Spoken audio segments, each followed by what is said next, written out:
केल्यानंतर सुख आनंद त्यागाच्या नंतर, नाही केला तर नाही येणार. अरे म्हणून भगवान श्री चक्रधर स्वामींची स्थिती आनंद देतात ना, तो खूप महत्वाचा आहे. तो इतर कोणी देत नाही ना. देवतेच्या धामाला पोहोचल्यानंतर त्यांची भक्ती करून तिथं पावन झाल्यानंतर ते देतील आपल्याला. इथं कुठं आहे?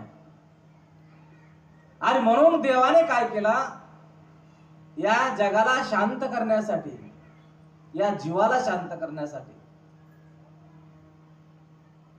पाहिजे होते आता देव. आता तर पागल लोकांची 25% संख्या झाली. मेंटल 25% कशाला म्हणतात? 100 माणसं असेल तर 25 पागल आहे. कोणी 2%, कोणी 5%. मनालाच बोलतात हो माणसं. मनाला थोडासा अपेक्षा भंग झाला की पागल होतात. ती शांती नाही ना आता. तो स्थिती आनंद जर असता तर लोक पागल झाले नसते. मग आता गरज होती भगवान श्री चक्रधर स्वामींची या ठिकाणी. पण आपला पुण्य संचय तेवढा नाही. देवामध्ये काय कमी? कमी तर आपल्यामध्येच आहे. थोर प्रेमाचा भुकेला आहे. तेवढा जर प्रेम असेल, तेवढी जर भावना असेल, तेवढी जर भक्ती असेल तर भगवंत या ठिकाणी सुद्धा प्रगट होईल. कारण एक महत्वाचं तुम्हाला सांगतो की त्याला यावं लागत नाही. तो आहेच या ठिकाणी. मैं तो हवा हूं किस तरह पहरे लगाओगे, महसूस ही करोगी मुझे, छू ना पाओगे. कोणी म्हटलं देव कसा आहे? सांगायचं हवेसारखा आहे. जाणवतो. हवेचं महत्व कळालं ना कोरोनामध्ये? का नाही कळालं? कोरोनामध्ये कळालं हवेचं महत्व. परमेश्वराचं अस्तित्व कळालं कोरोनामध्ये. आपण कोरोनामध्ये मरू नये असं आपल्याकडे काय संरक्षण होत सांगा? तुम्ही म्हणसाल मला नातेवाईक भरपूर होते म्हणून मी मेलो नाही. मेले. ते नातेवाईकाच्या पदरी आले नाही, तिकडच पालथे झाले. आलेच नाही ते इकडं. आंघोळ सुद्धा नाही. का गंध नाही, का टिळा नाही, का आंघोळ नाही, काहीच नाही. कुठं टाकले त्याचाही तपास नाही. का टाकले वाघ आहे पुढं? काहीच नाही. मैं तो हवा हूं किस तरह पहरे लगाओगे, महसूस ही करोगे मुझे, छू ना पाओगे. आणि म्हणून परमेश्वराचं स्वरूप या ठिकाणी सुद्धा व्यापक आहे. त्याला अव्यक्त म्हणतं, परमेश्वर म्हणतात. आपली साधना जर प्रबळ झाली, जो उच्च कोटीला पोहोचला, जो ऊर्ध्व झाला, ज्याची ऊर्ध्वगती झाली, त्याला लांबून हाक मारावी लागत नाही. ये असं नाही म्हणावं लागत. त्याला इथं दिसायला सुरुवात होते. परमेश्वराला तिथून नाही यावं लागत हो. सालबर्डीच्या डोंगरावर भगवान श्री चक्रधर स्वामी बसलेले आहेत ना.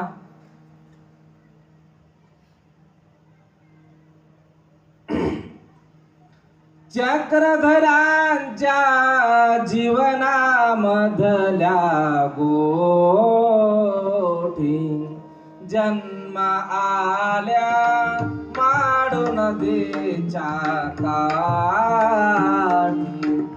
चक्रधरांच्या जीवनामधल्या गोठी जन्म आल्या माडू नदीच्या काठी. इंद्रधनुचा मोर्या पिसारा उभवली नाचे मयूर जनसारा. इंद्रधनुचा मोर पिसारा उभवली नाचे मयूर जनसारा. प्रभुजी आले, प्रभुजी आले मुक्ताईच्या भेटी. जन्म आल्या माडू नदीच्या काठी. चक्रधरांच्या जीवनामधल्या गोठी जन्म आल्या माडू नदी छाता. भगवान श्री चक्रधर स्वामींचं जे जीवन आहे ते खऱ्या अर्थाने सालबर्डीच्या डोंगरामध्ये फुललं आणि वाट पाहतात त्या ठिकाणी. तिथं मुक्ताबाई आहे, अधिकारीची वाट पाहतात. अधिकाराशिवाय काय शक्य आहे? अधिकाराशिवाय परमेश्वर कळत नाही, अधिकाराशिवाय आपली लेवल कळत नाही. आपण आपल्या मनाने ठरवून घेऊ की आपण किती मोठे, आपल्या नावापुढं 15 उपाध्या लावू आपल्या मनाने.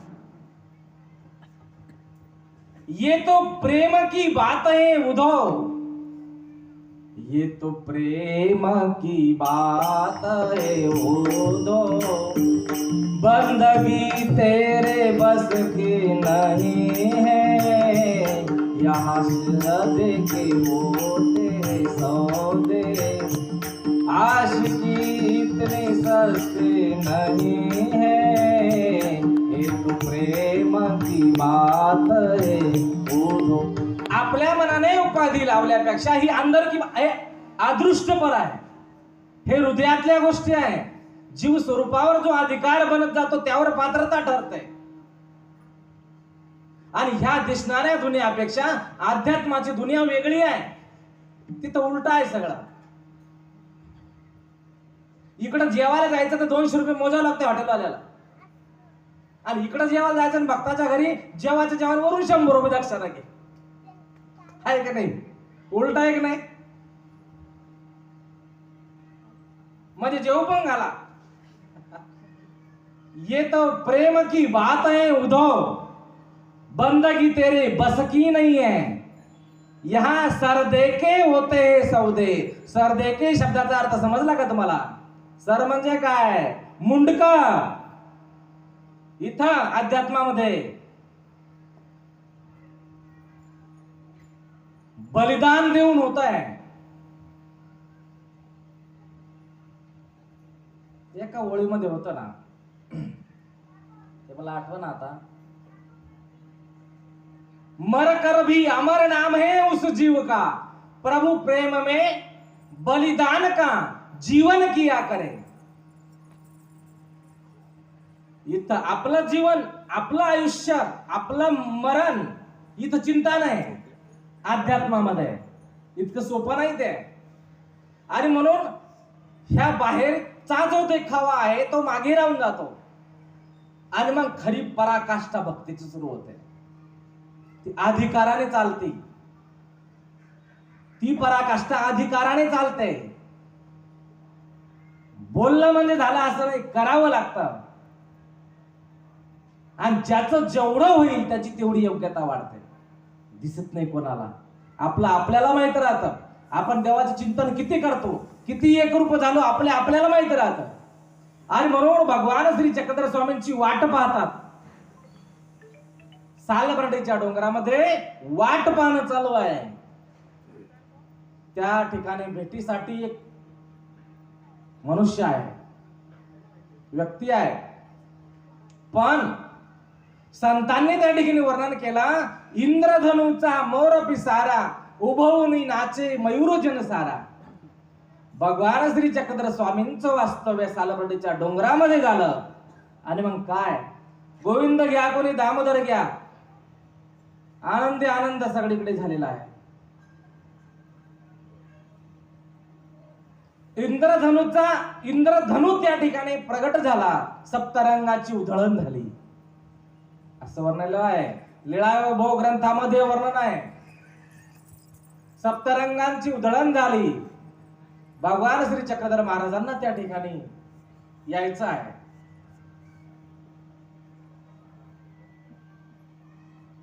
कोकिळ कुहू कुहू गायन करती. कोकिळा गायला लागलेले आहेत. गंध फुलांचा वाहतो वारा, अनेक सुगंध त्या ठिकाणी व्हायला लागलेले आहेत. जणू काही सगळे प्रतीक्षाच करत होते माझ्या देवाची. भगवान श्री चक्रधर स्वामींची प्रतीक्षा करत होते. हजारो वर्षे तपश्चर्या केली तर तो देव दिसत नाही हिमालयावर. आणि तो आज सालबर्डीचा एक साधारण डोंगर आहे. हिमालयाला पाहून तसा आपल्यासाठी पवित्र आहे. आणि या डोंगरामध्ये देव येतो, तो पशु पक्षी सुद्धा त्या देवाची वाट पाहतात. किती कमाल आहे. इंद्रधनु प्रगट होतो, कोकिळा गायन करायला लागलेले आहेत, अनेक अनेक फुलांचा सुगंध त्या ठिकाणी दरवळतो आहे. आणि जे माडासारखे मोठमोठे झाडं आहेत ते उंच उंच होतात. आम्हाला आधी त्याला बघायचं आहे, आम्हाला त्यांचं आधी स्वागत करायचं आहे. आणि म्हणून तिथं ती माळू नदी आहे, जोरात व्हायला लागली आहे, खळखळून. आज जिकडे तिकडे चोहीकडे आनंदी आनंदाकडे आनंदाचं वातावरण त्या ठिकाणी तयार झालं. स्वागत करायचं आहे ना, देवाचं स्वागत करायचं आहे. आणि म्हणून प्रभूजी आले मुक्ताईच्या भेटी. एक मुक्ताबाई तिथं अशी आहे. महाराष्ट्रामध्ये 2 मुक्ताबाई, 2 टोक आहे. एक आहे तर ते टोक आणि एक आहे तर हे टोक.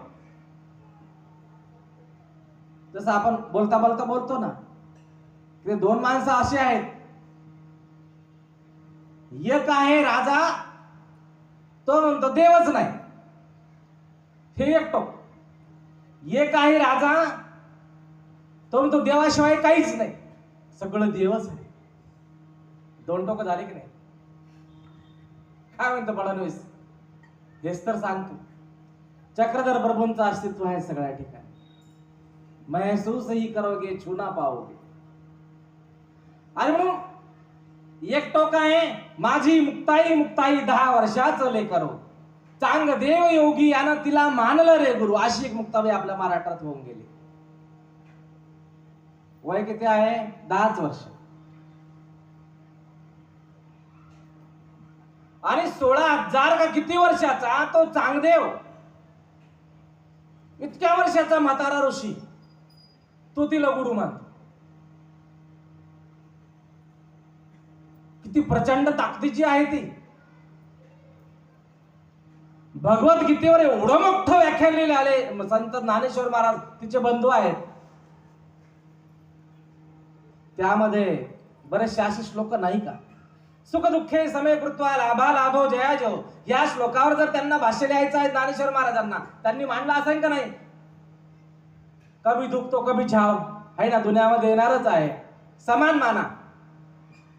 युक्त हार विहारस्य युक्त चष्टस्य कर्मसु युक्त स्वप्ना बोधस्य योग भवती दुःख. हा याच्या खालच्या वैभवाचा हाच आशय त्या ठिकाणी. कधी सुख येणार आहे, कधी दुःख येणार आहे. परंतु हे सुखदुःखाचे चटके यापासून महापुरुष सुद्धा वाचली नाही. कधी कधी तुम्ही खचून जाता, तुम्ही दुःखी होता. कारण मला 10 वर्षाची मुक्ताबाई सांगायची ना. म्हणून भगवद्गीता हा मोठा विषय, त्या मोठ्या विषयाला आणखीन मोठं करणारे ज्ञानेश्वरी सारखा ग्रंथ लिहिणारे संत ज्ञानेश्वर महाराज, ह्या घडे असंगाशी संघ, हे जे नाठाळ लोक असते ना चांडाळ चौकडे, त्यांनी कोणाला सोडलं नाही आतापर्यंत त्रास द्यायला. सगळ्यांना त्रास दिला त्यांनी आणि देतातच. देवाला नाही सोडलं, संतांना नाही सोडलं, तर सामान्य माणसांना काय सोडणार आहे? ते तुमची किंमत नाही करणार. पण नाही करणार म्हणून दुःखी होऊ नका. किंवा काही घटना घडतात, काही अपमान होतो, काही खच्चीकरण होतं, त्यावेळेला माणूस खचून जातो. एवढा मोठा ग्रंथ लिहिणारे ज्ञानेश्वर महाराज ह्या लोकांच्या ह्या शास्त्रवासाला छळाला कंटाळले ते आणि दुःखी झाले खूप. दररोज तेच संन्यासाचे पोरं. वडिलांनी संन्यास सोडून देऊन येऊन संसार प्रपंच केला होता गुरुच्या सांगण्यानुसार. आणि त्याचं हे चांडाळची चौकडी आहे. ह्या चांडाळ चौकडीला जात नाही बर का. एक ठराविक जातीला आपण तसं म्हणायचं नाही. ही चांडाळ चौकडी प्रत्येक जातीमध्ये राहते. कोण्याही जातीमध्ये ती राहतेच. त्यांना राक्षस म्हणा, त्यांना काही एक नाव देऊन त्यांचं कल्याण करायचं. ऐक नाही. पाहतो ना आपण समाजामध्ये, हे राक्षस नाही तर काय आहे. त्या डोंगराळ्याचं प्रकरण वाचलं असेल ना तुम्ही टीव्हीला, मोबाईलला. 3 वर्षाची मुलगी पळून नेली. राक्षस नाही तर कोण आहे? राक्षसच आहे. त्यांना एकच, त्यांना तो शब्द. राक्षसांना काही दयामय असते काय? काही तर खाणारे सुद्धा लोक आहेत ते माणसाचं मांस खातात.